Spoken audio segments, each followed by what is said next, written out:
Boa tarde. É com muito gosto que vos damos as boas-vindas ao grande auditório. Agradecemos que retirem o som aos vossos telemóveis. A cerimónia começará dentro de instantes.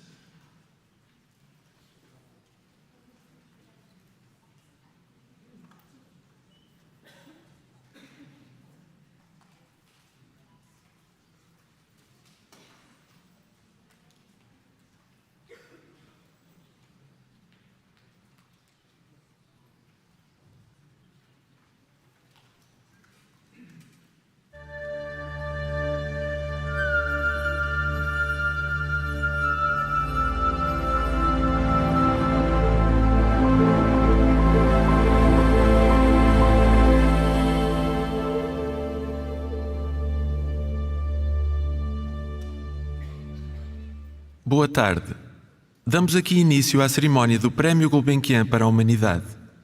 Convosco, em palco, para apresentar esta cerimónia, Cláudia Semedo. Please welcome to the stage, Cláudia Semedo.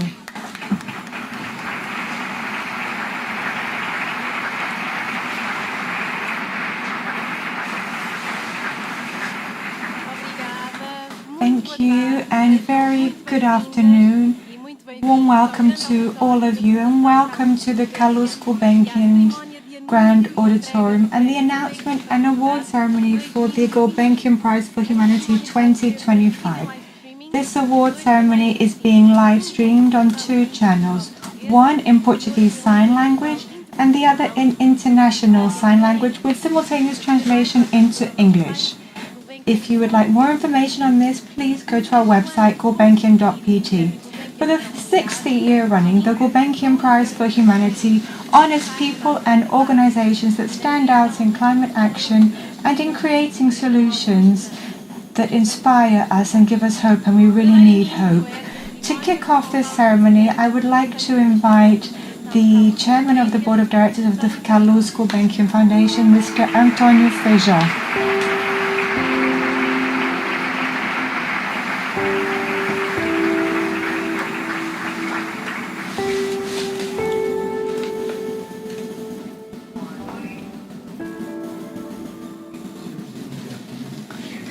Your Honours, Mr. President of the Republic, former German Chancellor of Germany, Angela Merkel, the President of the Court of Justice and the Audit Committee, the Mayor of Lisbon, and the representatives for the Autonomous Region of Açores and Madeira, members of the Diplomatic Corps, and members of the Gulbenkian jury. Ladies and gentlemen, just over a year ago, at the closing ceremony of the annual meeting that brings together almost all European foundations, it was put forward that a political drift was on the horizon in Europe and on the other side of the Atlantic, and this would become more blatant in the near future. Foundations ought to predict the emergence of movements which challenge their legitimacy, their reason for being. Therefore, they should brush up on their arguments to be used during this debate. This landscape of an adverse state of affairs is now a reality. The first target of this challenging and undermining movement has not affected foundations but rather universities, and this was to be expected. There is a clear affinity between 2 types of institutions, foundations and universities. Both pursue greater public goods, and both are inseparable from a state of civilization that defends solidarity and freedom. The Gulbenkian Foundation will celebrate its 70th anniversary in 2026, and within this uncertain landscape we will celebrate 70 years. To celebrate what has been accomplished in the last 70 years will be celebrated with a reduced number of initiatives, to be more precise 2 in fact. The first will be a limited intervention in the museum that is home to the extraordinary art collection of its founder, Calouste Gulbenkian, and will seek to restore the exhibition spaces to their original elegant sobriety. The second, the creation and publication of an inventory of all of the funding, grants and subsidies that were awarded in the past 70 years by the Foundation in Portugal and in many other countries and regions. In the art arena, I will give you an example of the magnitude and brilliance of the Gulbenkian Museum's collection, naming the painting in which Rubens portrayed his wife, Helena Formand. The painting was painted in Flanders in 1630, and Calouste Gulbenkian purchased it 3 centuries later, and it is the movement in the succession and the owners of this painting is linked to European history. Owned by the family of the first British Prime Minister, Walpole, it was sold at the end of the 18th century to the Empress of Russia, Catherine II. It was housed in the Hermitage Museum in St. Petersburg in 1917, and Gulbenkian acquired it in 1930 from Stalin. And now in the museum that bears his name, this painting cannot go to other museums and travel because of the delicate wood service on which Rubens painted his oil. The exhibition of a Rembrandt, a Manet or a Rubens, a mosque lamp or an Assyrian bas-relief, such as we have in the Gulbenkian Museum today, in itself represents a confrontation with our expressive limits and also with the species and the force that is nevertheless exerted on these limits. The effect that these objects have on people who look at them is therefore not something we can calculate. We can, however, calculate the inventory of all of the financing and supporting grants and subsidies that I mentioned before. This detailed inventory will highlight the real effects of the Foundation's philanthropic activity, not only in Portugal, but in various other countries and regions. The most cited examples of what the Foundation has done in Portugal are the mobile library services and the scholarship program that for decades was one of the most effective social driver of merit. And we will continue with this program, and it is stronger than ever. The repeated invocation of these two programs obscures several others of similar value, such as the first national vaccination plan or the program to prevent hospital diseases for which the Foundation was responsible. But when we look through all of our archives and all of the support we have given, we forget momentarily about countries such as Armenia, which is where Calouste Gulbenkian has his origins, and the extent and the nature of the philanthropic activity pursued elsewhere in the world. The places in the world where we have had our presence go beyond the destinations that immediately spring to mind, such as African countries with which we have a long history, and which the Foundation's collaboration has proved to be consistently productive and useful over decades. But the scope of our support extends to small islands in the Pacific or even closer to us, the Iraq. For example, in the 1960s, the Foundation supported Iraqi doctoral students to pursue studies at US universities. So if the relationship that the Foundation had with Gulf countries was close, the methods through which we did this are worth mentioning. I have mentioned this in the past, and I will give you two examples. The first is the University Auditorium and Library Complex in Baghdad that was built between 1966 and 1969. The second is the People's Stadium in Baghdad that was inaugurated in November 1966 with a match between the Iraqi national team and Benfica. Benfica beat them 2-1. And these examples could also include hospitals, which were financed by the Foundation in cities such as Basra and Mosul, cities that have since become known for the cruel historical fate that has afflicted them. The support we have given could easily have been extended to other countries and continents, to Portuguese-speaking African countries, or even Oxford and London.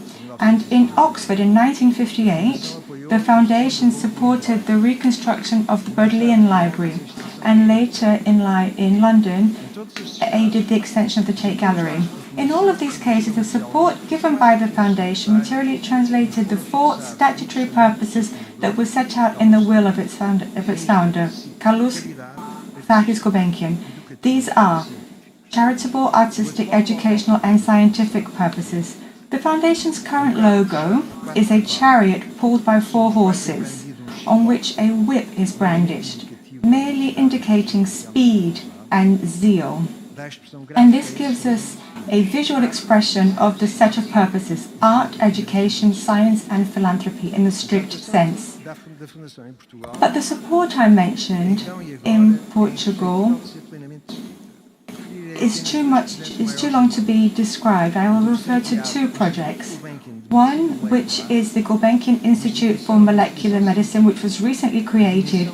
It's a scientific research institution with a European dimension in the field of biology, which together with a number of other public and private institutions that has been created, and also the Gulbenkian Institute for Advanced Studies, which we have just created, where researchers from any country in the world will be able to reside for periods ranging from a semester to a year, and they can work on research projects of their own without being limited by the weight of any institutional or teaching obligations. So if I've mentioned these examples, it's because examples of the best way of illustrating what we do. The philanthropic activity of any foundation ought to consider the beneficiary,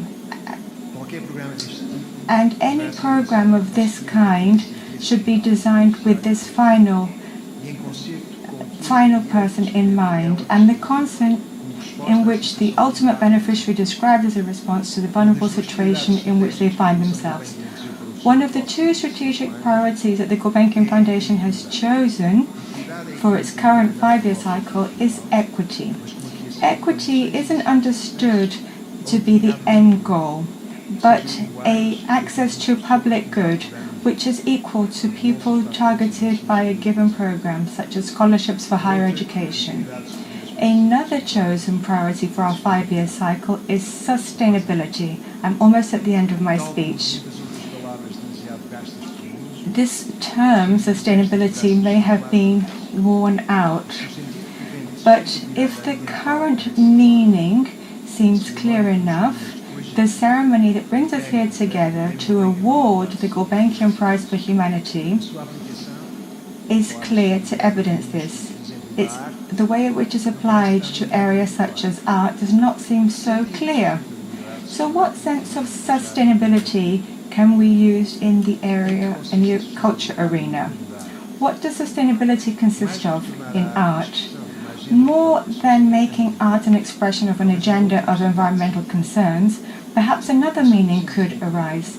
This other meaning brings together the conviction that in music, for example, when we welcome composers such as Haydn, Berlioz, or Ligeti, or dance and music from Cape Verde, is a way of making a tradition sustainable, and the etymology of the word tradition denotes what is passed down from generation to generation.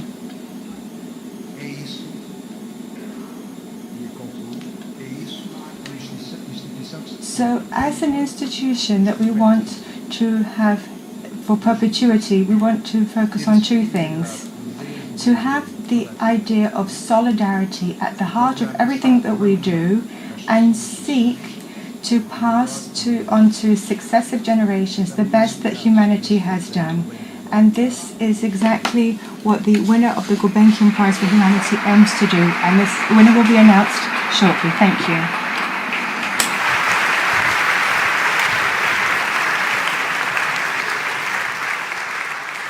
Muito obrigada, professor. Thank you very much. So we'll be celebrating 70 years working for art and artists, and so the solidarity has been our motto. The Gulbenkian Prize for Humanity renews our commitment, and also the work carried out with the environment and the economy. Since it was created, the prize has honoured those who seek to develop a more prepared, sustainable and just society, particularly protecting the most vulnerable. We are going to watch a short film to see a little of the road travelled thus far. We cannot give up, and that's what the prize is about. One planet with 8 billion people. Meaningful impact means that every life on this planet that we touch is left better than what you found it. Every day, billions of individual choices form the roots of global transformation. Climate change is happening because we have disregarded nature, and we can't. There is massive threats to our survival.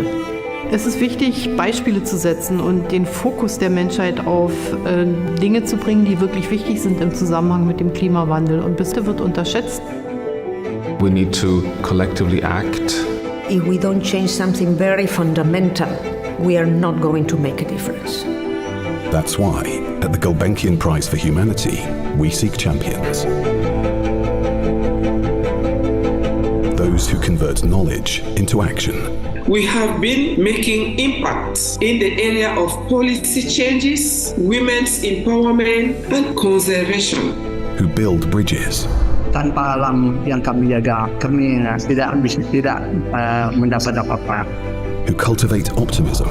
We can trigger hope so that every young person feels that, look, I can do it. And create change. Translating science into action. This was a dream come true. We seek those who demonstrate that when humanity unites, no challenge remains insurmountable.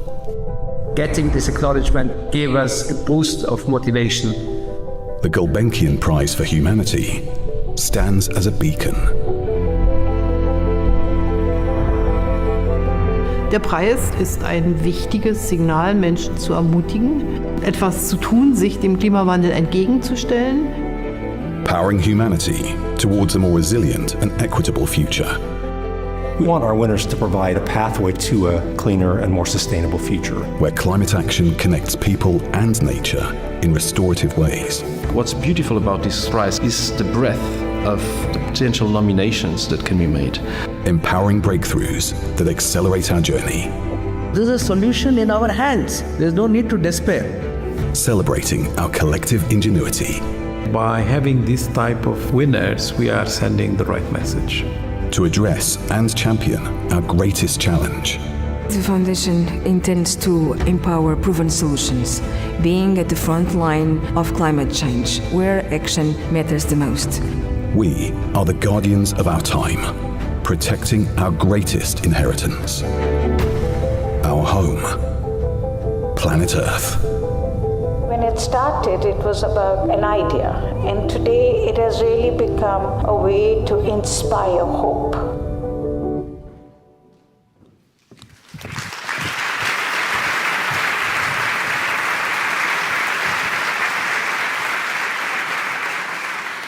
Este ano, prova do Here, as proof of the global reach and recognition, we received a record number of nominations. We received 212 nominations from 115 different nationalities from all 5 countries. That's an additional 70 nominations compared to last year. The jury is made up of 8 prestigious members from various fields and had the task of analysing all the proposals and selected the most relevant ones. Therefore, I would like to invite the president of the jury, Ms. Angela Merkel, to announce the winner of this edition. Thanks.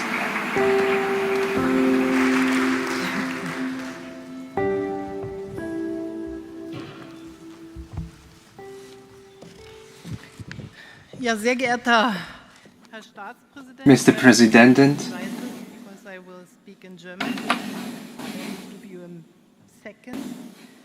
Sehr geehrter Herr Staatspräsident, Mr. President, Honorable Minister of State, Excellencies, dear António Feijó, dear award winners, ladies and gentlemen, I want to give you a very warm welcome to the 6th edition of the Gulbenkian Prize for Humanity. We are incredibly lucky that back in 2019 the prize was established, and it was established to honour outstanding individuals, organisations and projects in the area of climate protection, as well as to support their pioneering work. Today's award ceremony is being held at a time, and Mr. Feijó talked about this, at a time where the political situation seems to be becoming more and more complicated day in, day out. Indeed, the political landscape is being marked by more than ever by war and conflict. Unfortunately, when we look at the news, these types of information seem to be part and parcel of our everyday lives, and we cannot think that there may be an option of seeing good news. And these type of information have changed the priorities, both in the world of politics as well as our individual priorities. The main question in 2019 and today is the following. Is there still room for sustainability and climate protection? Can we even invest our time on these times, or in light of all of the war and conflict, do these themes seem inappropriate and out of touch? I have a resonant answer to this question. I believe that climate and resource protection are now more important than ever. Indeed, they must be addressed and should be pursued, especially now. Because if the negative consequences of climate change continue to advance at the same pace as they have until now, then the very foundations of our life on Earth will be called into question, regardless of the different hotspots on our planet. And that is why the different measures and efforts shouldn't be reduced. No, on the contrary, they have to be increased. It will take a wellspring of courage, of strength and determination to ensure that we can do justice to the preservation of humanity and its survival. And I'm convinced about this, especially in light of the last week. Just think of the heat waves and all of the natural disasters that have hit the world over the last weeks. And that's why, against this backdrop, I'm all the more delighted that we're here to award the Gulbenkian Prize for Humanity. As was already announced, the number of applications have increased and have increased in quality as well as in quantity. And I'm happy to report that we can announce a record of proposals, a good 212, hailing from 115 countries and from 5 continents, 62% of which hail from the global south, which are deeply impacted by climate change.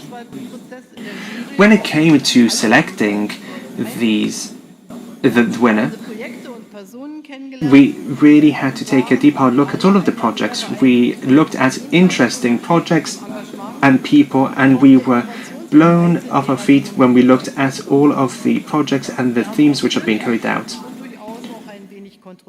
We did look at these in a detailed manner, and we didn't always see eye to eye, but it was all to ensure that we could reach a balanced decision.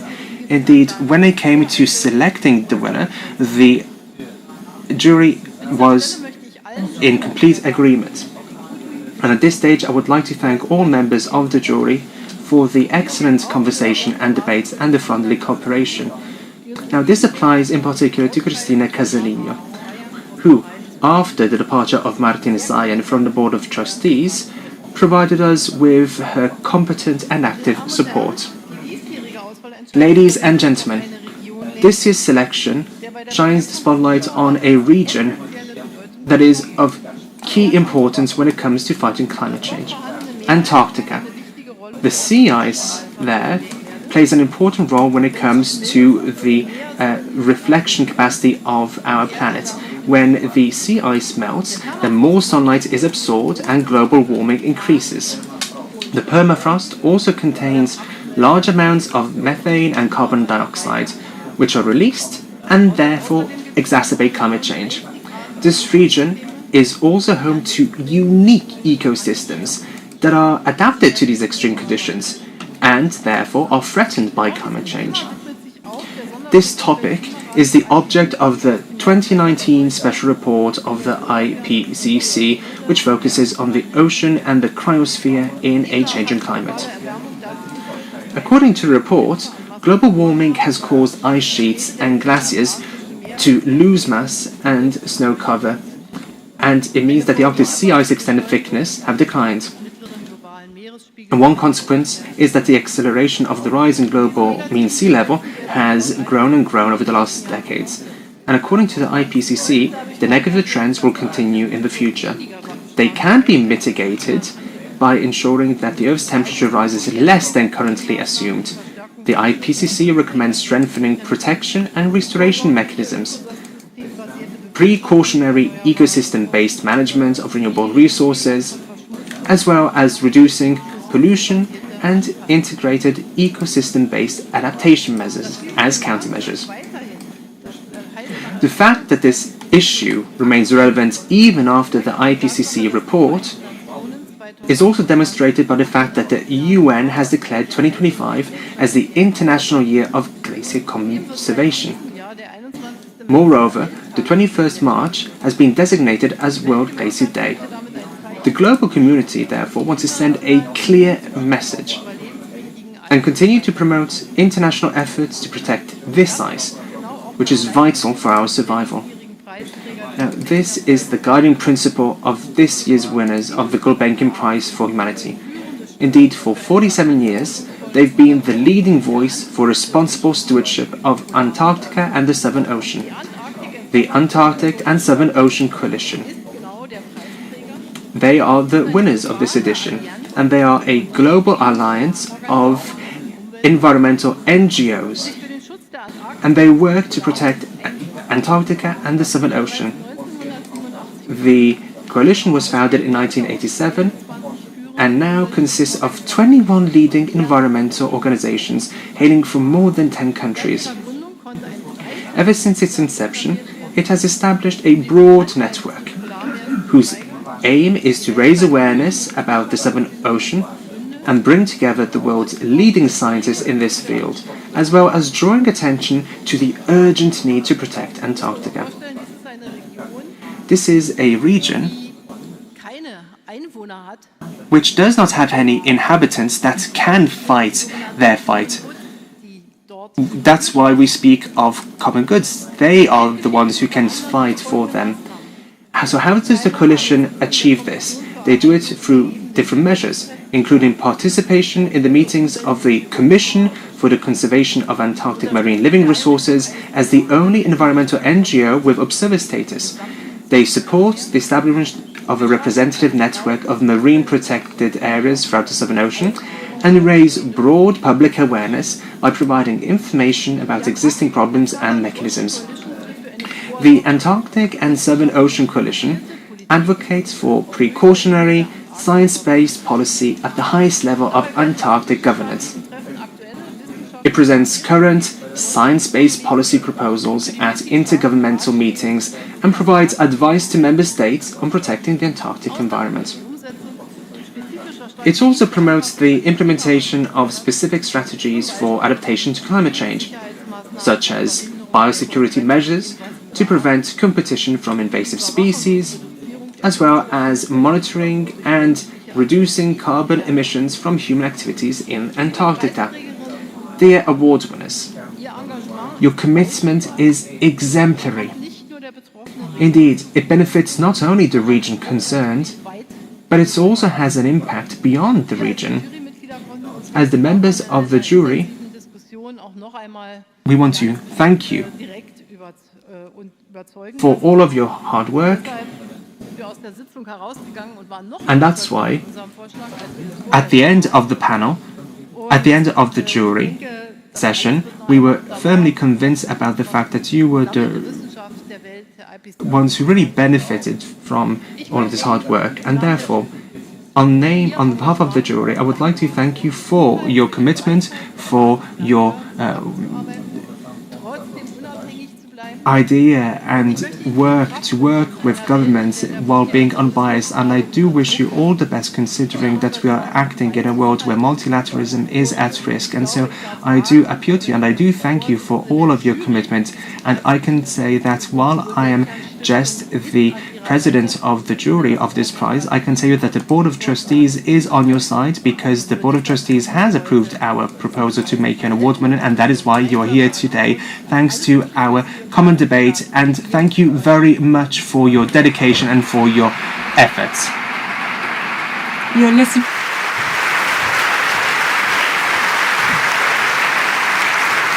Thank you, Madam President. I'll ask you please to stay here with me on stage. O Prémio Gulbenkian para a Humanidade reconhece the Prize for Humanity recognizes the exemplary role of the leadership when it comes to protecting the Antarctic and the Southern Ocean. So the Antarctic and Southern Ocean Coalition, the ASOC, is the award winner. It operates on critical frontiers of the global climate system. And this year's winner is an example of how sustained international collaboration, science-based environmental intervention, and ecological responsibility are essential to ensuring a sustainable future for all. This award will be presented by the President of the jury, Thanks. Merkel, and the President of the Calouste Gulbenkian Foundation, António Feijó, a quem peço desde já para se juntar aqui a nós, no palco. Obrigada.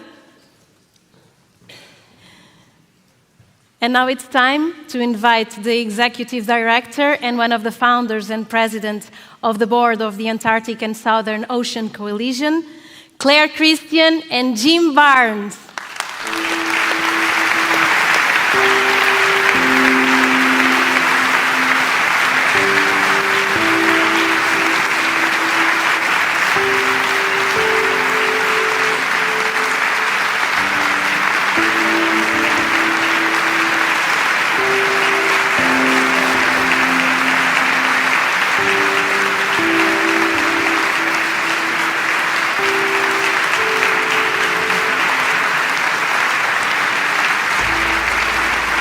Vamos proceder à entrega da medalha.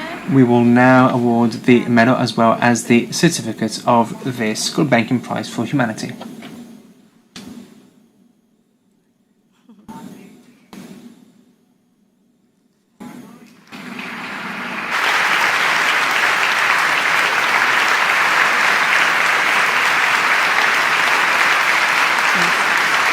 Thank you, congratulations. And now it's time to invite the press for the picture for posterity. Podem chegar-se um pouco mais à frente. You can come a little bit. Thank you.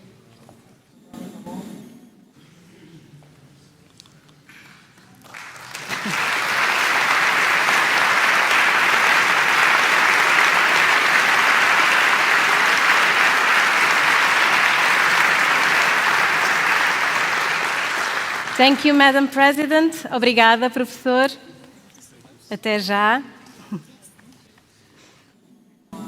And now I will ask the award-winning Antarctic and Southern Ocean Coalition representatives, Claire Christian and Jim Barnes, to go to the podium for your speeches. Thank you. Thank you.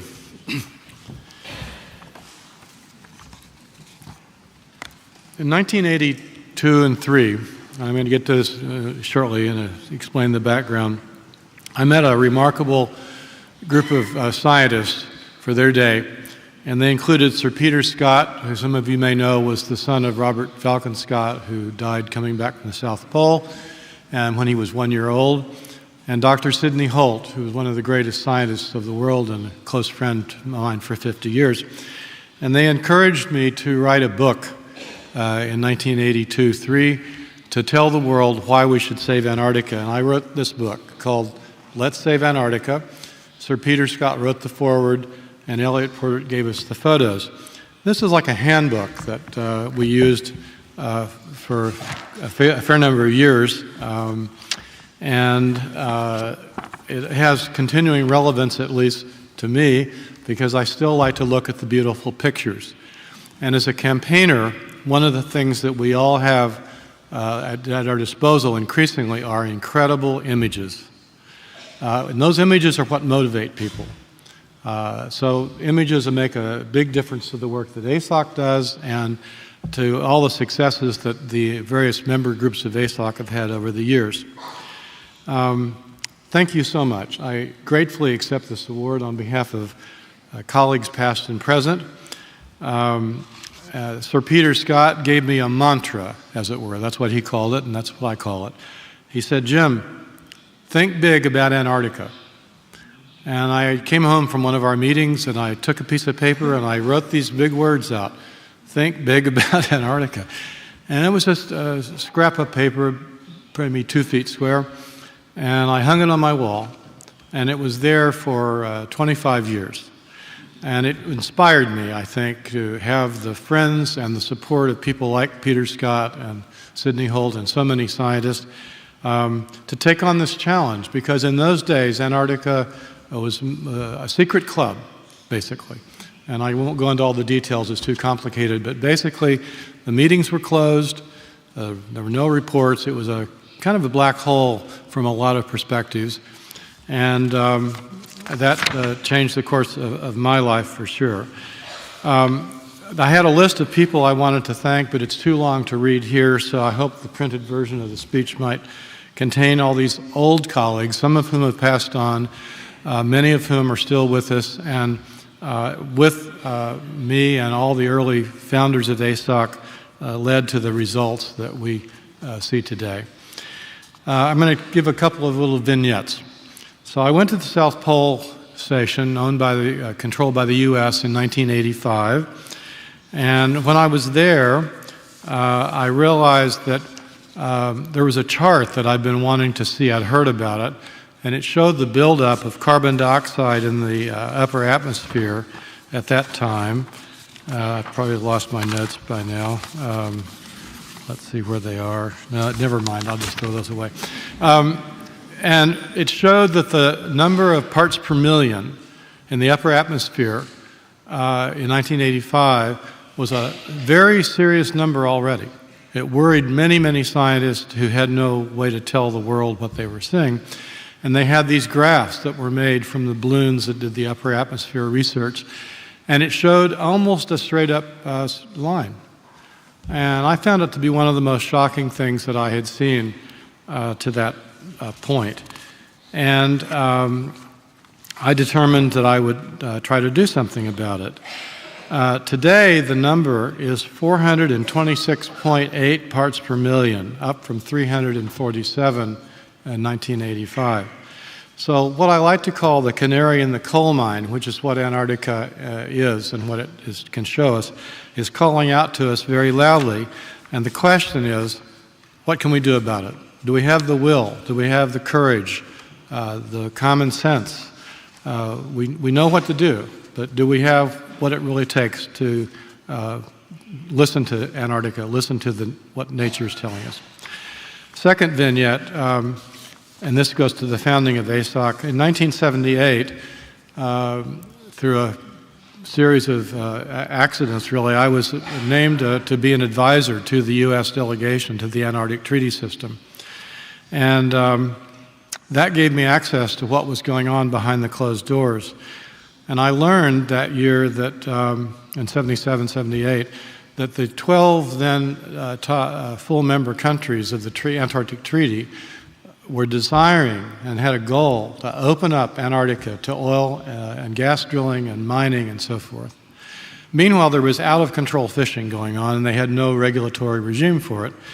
And so that triggered ASOC to be created. And my colleagues and I then wanted to create an international watchdog. I don't know how watchdog translates into Portuguese or any other language, but in America, watchdog is a very important role. And NGOs often find themselves playing this role of watchdog. And we had many early goals, and I don't have much time to go through all those goals, but we wanted to see the ecosystems of Antarctica managed as a whole. What does that mean in a fishing context? It means that you don't just go after one fish. You don't just say, how much can I take of that fish?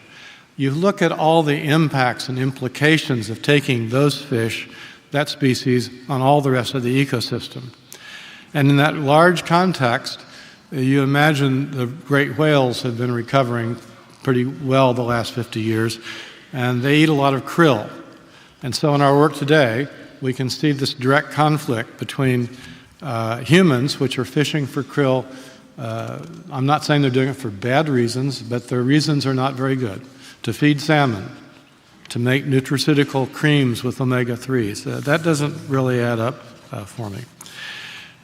Anyway, so we wanted to stop the governments from doing the things that they wanted to do, like create a minerals regime, and we wanted them to do constructive things like create protection treaties. And I think we've had a pretty good track record over the years. The minerals negotiation was perhaps the most interesting and at one point got a lot of global attention because you had this small group of countries saying, we're not really the owners, but we're the controllers. And it's up to us to decide if we want to have mining or oil drilling or whatever or not. And ecosystem was ignored. The word ecosystem came up in the periphery. It was all about how do you get licenses? How would this actually work? Who would control anything that nation states want to do? ASOC decided we would monitor the governments and go every single place that they were going behind closed doors. It was always behind closed doors. And we followed them around the world. Wherever they went, we went. And so in those days, we didn't have access like Claire has today. We had to knock on these locked and closed doors. But we had a good sense of humor, and eventually they decided that they liked us as people enough to invite us to cocktail parties. And then we got a little bit more in the door with receptions and so forth. Today, the Antarctic Treaty System is a relatively open, I say relative, compared to what it once was. There's still a long, long way to go. How did all this end up? In 1989, two brave countries, France and Australia, agreed at about the same time to turn their backs on a minerals regime. And it came at a very propitious time because the so-called Minerals Convention, which exists, you can look it up and find it online, was basically finished. And all that was required was for nation states to ratify it and bring it into force. And these two countries stood up. We've been working with them very closely for a long time, and they said no. And this was a shockwave. For a country to break the consensus and say no was unheard of. But that's what happened, and it wouldn't have happened, I have to say, without ASOC's hard work and all of the organizations involved. And then the government said, wow, we're not going to have a minerals treaty. What are we going to do? Well, we had a little team of lawyers mainly who'd been working for about a year on a model environmental protocol to the Antarctic Treaty. And with our close allies by then, France, Australia, Belgium, soon Italy, and other countries became very quickly allies of our side. They said, well, can we use this? We said, be our guest, take this draft treaty. And in less than 3 years, they negotiated what became the environmental protocol to the Antarctic Treaty, which not permanently, it's tricky, but indefinitely, and there's no stop date on it, said, okay, there's a ban on mining, on oil drilling, on all activities to look seriously for oil and gas, et cetera, all the different stages of minerals activities. Those are out. And this is enshrined in this 1991 treaty, the Protocol on Environmental Protection. And in spite of what many people like to say, there's a lot of articles in the paper all the time, Russia's found oil. Russia found that oil 50 years ago, basically. There's nothing new in that way, in my opinion, that's going on.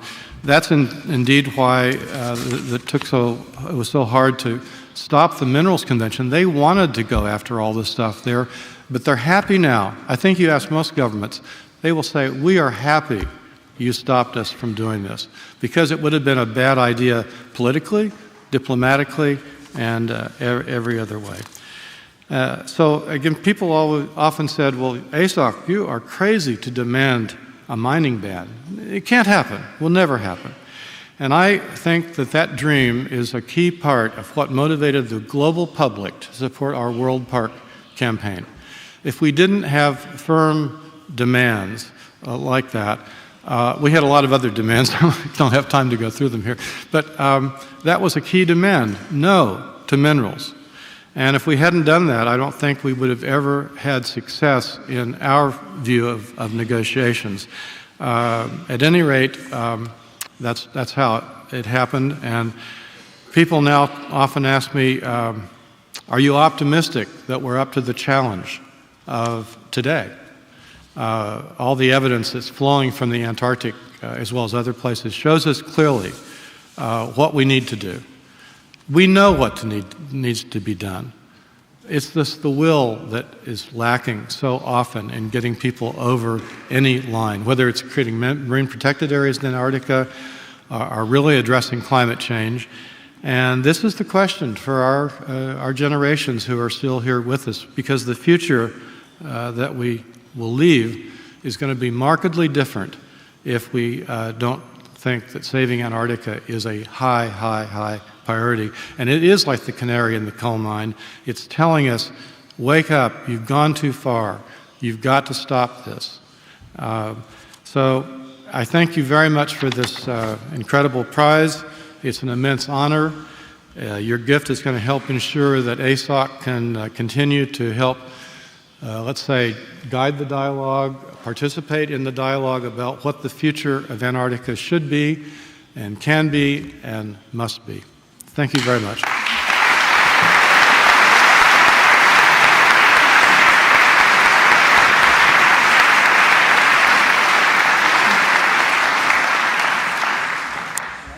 Thank you, Jim. I and all of ASOC are so grateful for all the hard work of those early campaigners. Not only did they accomplish great things, but by building a strong coalition, they gave us the basis to continue to achieve greater protection for Antarctica and the Southern Ocean today. And thank you so much to the Gulbenkian Foundation and the jury for recognizing ASOC's work with this incredible award. This is a difficult time for international cooperation on environmental issues, as anybody, I think, in this room probably knows. And so we are deeply humbled and honored to receive the prize at this point in our history. While only Jim and I are on stage today, I really want to emphasize that ASOC is a large network of dedicated individuals, organizations, donors, and foundations that have remained committed to Antarctica regardless of the challenges that we have faced. The kind of work ASOC does is often not very visible. We work hard to build relationships, make connections, and find agreement on contentious issues. It can therefore take a long time to see results. Jim and his colleagues from the early days can tell you a lot about that. Nevertheless, it is very rewarding when we get those results, because Antarctica belongs to us all, and so we know that everyone will benefit from the protection that we achieve. Globally, we're at a crucial time for the environment and environmental protection, with the planet experiencing the twin crises of climate change and biodiversity loss. To tackle these crises, we need inspiration, we need ambition, and we need motivation, both from our leaders as well as from civil society and the public. At ASOC, we believe that Antarctica is the perfect place to start. It is an excellent example of what we can accomplish when we cooperate and when we put aside individual goals and work together for the common good. When I need to feel inspired, I think about times when things seem difficult. And in fact, as Jim mentioned, we sometimes were told we were asking for policies that were impossible. I found an old memo in the ASOC archives once that said, detailed a meeting with a government that I won't name, that said that a ban on minerals and oil and gas exploration in Antarctica was not negotiable. And in fact, 2 years later, that same government agreed to a minerals ban in Antarctica because ASOC and others pushed through. And I also think about countries, even in my time at ASOC, that have shifted towards more conservation-focused policies for Antarctica over time through respectful but persistent dialogue, and many of my colleagues have worked very hard to achieve that. Those reflections help remind me that we don't have to accept things as they are today, and that when we work for the objectives we want for the future, we can win. So thank you again for this amazing prize that will provide a huge boost to our efforts to make sure that the world's last great wilderness is protected now and for future generations. We are deeply grateful to the Gulbenkian Foundation and the jury for this incredible honor, which we are very pleased to accept on behalf of the Antarctic and Southern Ocean Coalition and all the people around the world who have supported us. Thank you so much.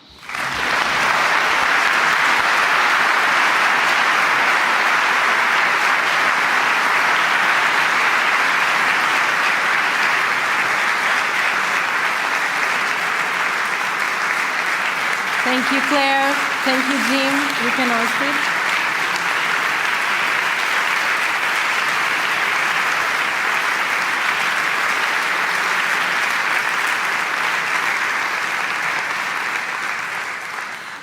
E muitos parabéns à ASOC. Vamos agora... Congratulations to ASOC. But who is ASOC? We will exactly see what they do in Antarctica. The Gulbenkian Prize for Humanity focuses on the most pristine environment on Earth, Antarctica. This most critical and fragile ecosystems, ice sheets and glaciers, regulate our planet's temperatures, drives nutrient cycles, and sustains marine biodiversity. Let's go back to 1977. We decided let's start a global coalition to watch what the governments are doing and do our best to inform the public. In 1991, when we finally got a victory, which is the protocol to the Antarctic Treaty, which puts minerals and mining and oil drilling off limits in perpetuity. We were told at the time it would never happen, you would never get a mining ban, it was too unrealistic. But our dedicated campaigners worked tirelessly for years and eventually convinced a few countries to not sign the mining convention. We had people around the world signing petitions for Antarctica to be completely shut off from economic activities except maybe tourism. We want to make sure the public understands what their governments and what governments around the world are making decisions about and how they are choosing to operate in Antarctica. The countries that govern Antarctica, they have taken on an obligation to protect it in the benefit of the rest of the planet, and we really want to hold them accountable. Our dreams were huge. Our dreams remain huge.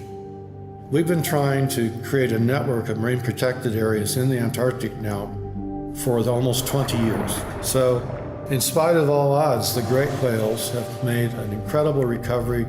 The blues are back to several percent of their original size. We win when we work together. We're not going to survive if we're always competing with each other. And I think Antarctica is a powerful symbol of what can happen when countries do work together. The 2025 prize celebrates the lifelong dedication of individuals and organizations involved in protecting this beautiful, wild place, and celebrates the power of enduring international collaboration, science-based advocacy, and unwavering commitment to environmental stewardship. When I found out about the prize, to be perfectly honest, I was completely stunned. I was overwhelmed. Getting a prize like this is at a different order, really a different order. Most important legacy of the prize, impact of the prize, is helping raise global consciousness, global awareness. When I try to look ahead, my optimism remains. We never give up hope. If we can protect Antarctica, then we could probably do almost anything. We need to be able to make sure that Antarctica and its surrounding Southern Ocean continue to stay healthy for generations to come. It was super exciting to learn that we have won the prize, just the best feeling in the world, to realize the opportunity that it gives us to take our message out at such a critical time for Antarctica and for the planet. It's just been the most amazing experience.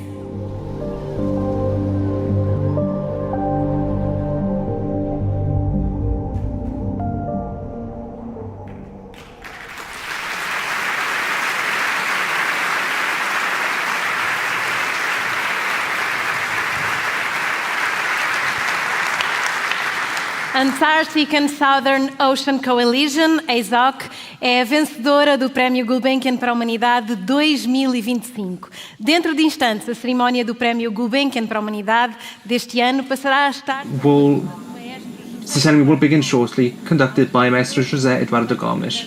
Viewers following us via live streaming will be able to watch the concerts that the Gulbenkian and Geração orchestras have prepared especially for today.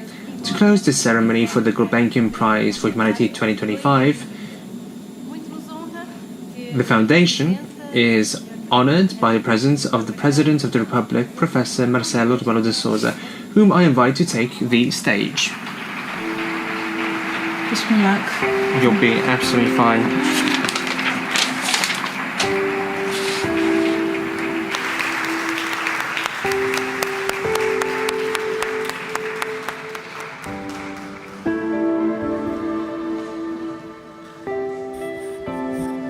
Senhora Ministro de Estado dos Negócios Estrangeiros, Minister of Foreign Affairs, to our Prime Minister of the Government, to the President of the Court of Auditors, to the Mayor of Lisbon, to the representative of the Autonomous Region of the Azores and Madeira Islands, to the Minister of Science and the President of the Calouste Gulbenkian Foundation, I offer my warm greetings.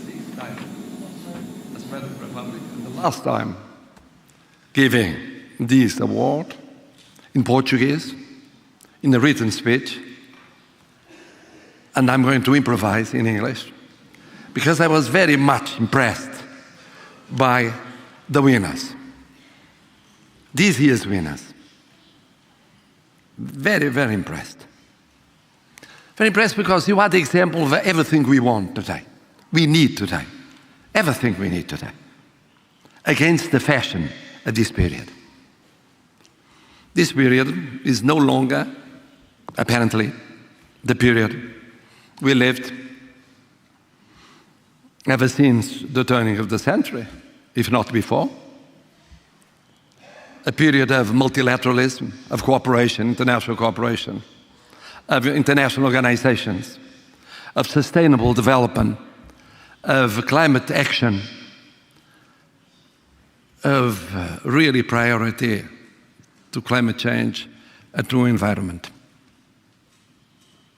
It used to be so when we discovered that the 80s and the 90s, and even before the 80s, the 60s and the 70s, had dreamed of a perfect world, of a perfect planet, with no inequalities, with no economic and social problems, with permanent growth and social fairness. And then we discovered the world was not that way. It was a turning point, and some of the idols of the decades, of 60, 70, and some of them 80, 90, were replaced by other idols and by other priorities. One of them, of course, sustainable development, a long-term idea, and little by little, everyone changed. Gulbenkian Foundation changed. Gulbenkian Foundation was based on the fortune of a very clever person, Calouste Gulbenkian, that had his own fortune based on oil and gas. In the beginning of the 20th century, in the transition from the 19th to the 20th century. And so for a long while, Gulbenkian Foundation was based on energy, then little by little became being criticized by this new period, new view on humanity, on the planet, on our daily life. So Gulbenkian changed in the sense of not only rethinking what had been so essential, because it was essential for so many people, as the President just showed today, in Portugal, all over the world, Armenian communities, in Africa, Portuguese-speaking countries, but many other countries. But at the same time, decided to have this new prize for humanity. 6 years ago. First time it was awarded 2020. Was it too late? No, it was not too late after all. I think we owe Gulbenkian in Portugal and all over the world a new idea and the courage of implementing it. And of having, as chairman of the jury, first former President Jorge Sampaio, and then always unforgettable, Chancellor Angela Merkel. But when the prize was appearing, we already knew that important people all over the world just thought in an opposite way. In 2016, someone had been elected in a superpower that didn't believe in climate change, didn't believe in sustainable development, that was against it, considering it just a fashion. It was a fashion.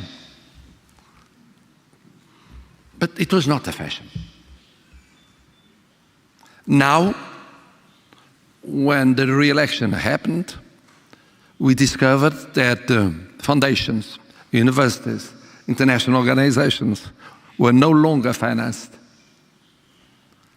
or could be no longer financed, because we were entering a new period in the world's life. And this kind of choice, it's a choice, a political choice, ideological choice, a personal choice, was meaning a new period in our life. Meanwhile, the prize was going on every year. 20, 21, 22, 23, 24, 25.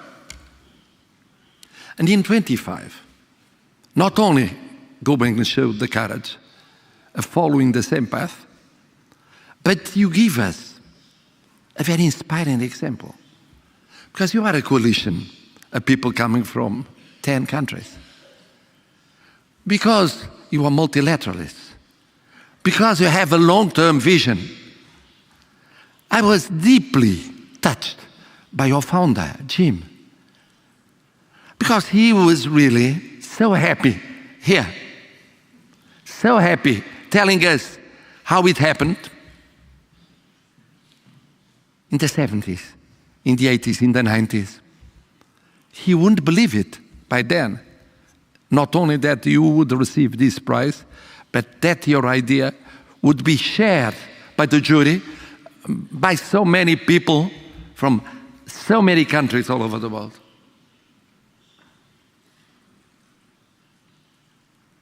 And science. We cannot deny science. And cooperation. We cannot oppose cooperation. And resilience, you showed it for so long. And so you are just an example, a wonderful example of what we need today. We need today. So many fields of our life, international life, domestic life. So important. We need science. It's not possible to have, instead of reason and science, emotion. We need long-term views. We cannot have a way of ruling a country or a universe that changes every day, where you cannot predict what will happen tomorrow. It's not possible. Nobody rules anything in science, in university, technology, and economics that way. One needs a medium, long-term vision. We have it. Gulbenkian has it. And so, this is a sign of hope. You are a symbol of hope. Everything that you are fighting for is reality, and is the correct view on reality. Not just a fashion. No. That's why you're going on fighting. That's why you received the prize. That's why Gulbenkian deserves to be decorated once again till the end of this year for the resilience showed by this prize, the whole activity. It's a sign of hope. A sign of hope in the future. As I'm so happy for sharing this moment. In Portugal, where so many times we had to be resilient throughout the centuries, a sign of hope for Gulbenkian, a sign of hope for those that are researching and must be supported, studying. Scientists cannot be abandoned. We need this kind of hope. Thank you. Thank you very much on behalf of Portugal and the Portuguese people. We are always, have and forever, a people full of hope. Anyway, you inspired us this year. Against the odds, against all the odds, against those that apparently are powerful in the world. You are successful. You'll be successful.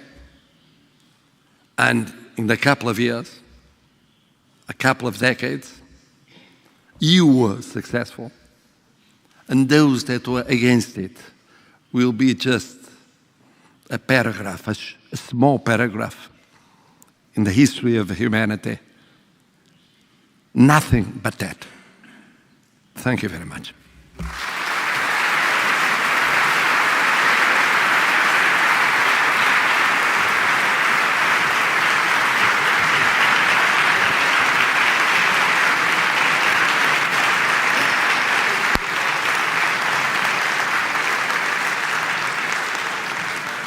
Muito obrigada pelas suas palavras, Sr. Presidente.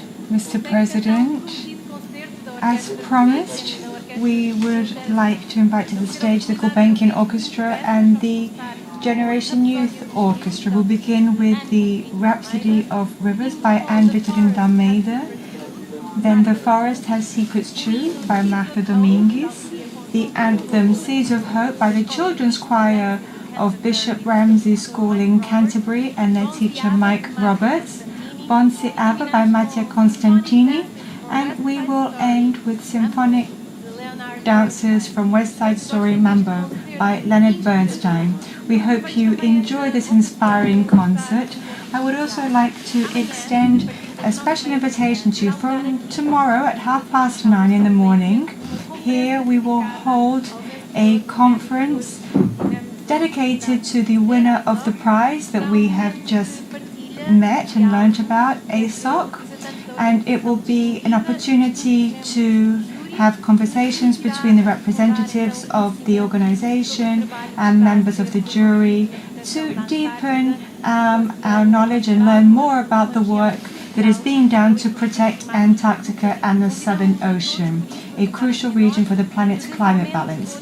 We would like to invite you in person or via our live streaming to participate in this important debate tomorrow. Please visit our site for more information. Thank you very much for coming today, and before I conclude this session, I just ask for one more minute of your time. I may overstep my mark as the host for this event, but just to remind you that Greta Thunberg was the first winner, and she very recently risked her life to take our consciousness and our eyes to Gaza. And given that we are all here today for the Gulbenkian Prize for Humanity,